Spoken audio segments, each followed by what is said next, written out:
Conflict history, in particular important past events, relationships, and interactions offer us insight into why parties feel the way that they do, opportunities and even guidance for effective intervention. Continuum of Conflict. This is a tool that talks about conflict history. It represents conflict as a 5-stage continuum of cooperation, competition, tension, conflict, and crisis. In real life, progression is not linear. It can go back and forth as situations or relationships develop. Different situations will have different starting points on this continuum, and where this continuum speaks to the history of the conflict.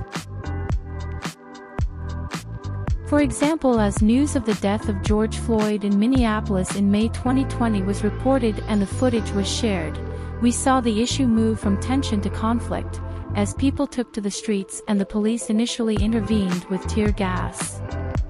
A few days later, after the 4 police officers were fired and the police chief ordered an FBI investigation, protests escalated, as did the violence and the loss of life.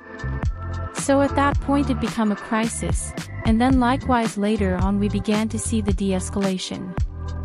That was the transformation of the issue in terms of the relationship history.